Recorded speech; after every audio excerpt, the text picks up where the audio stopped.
নমস্কার বন্ধুরা, আজ আমি নিরামিষ মাশরুমের ঝাল রান্না করে দেখাবো, যেটি গরম ভাতের সাথে বা রুটির সাথে খেতে খুব ভালো লাগে।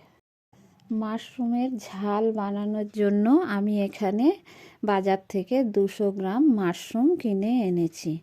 মাশরুমটাকে আমি জলের মধ্যে দিয়ে দিয়েছি, দিয়ে খুব ভালো করে প্রথমে আমি এটা ধুয়ে নেব, যাতে কোনো কিছু লেগে না থাকে। পরিষ্কার করে ধুয়ে নিয়েছি। এবার আমি মাশরুমগুলো কেটে নিয়েছি, ছোট ছোট করে কেটে রেখে দেব। আর মশলা নিয়ে নিয়েছি শুকনো লঙ্কা, গোটা জিরে, গোটা ধনে, আদা আর টমেটো।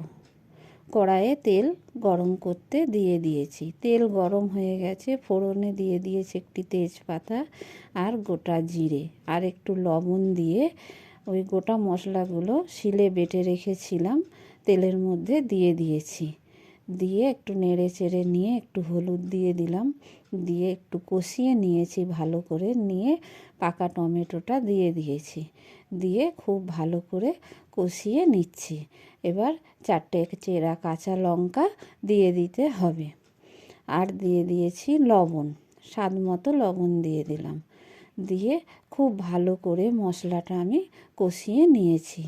এবার স্বাদ মতো মিষ্টিও দিয়ে দিয়েছি, দিয়ে মশলার সাথে খুব ভালো করে আমি আবারও কষাতে থাকবো যতক্ষণ না মশলা থেকে তেল ছেড়ে আসে।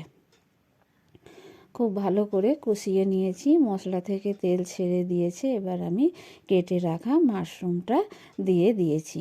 মশলার সাথে মাশরুমটাও খুব ভালো করে আমি কষাতে থাকবো। বেশ কিছুক্ষণ ধরে আমি মাশরুমটা কষিয়ে নেব। মিনিট 5 ধরে আমি কষিয়ে নিয়েছি। দেখুন কত সুন্দর তেল ছেড়ে দিয়েছে।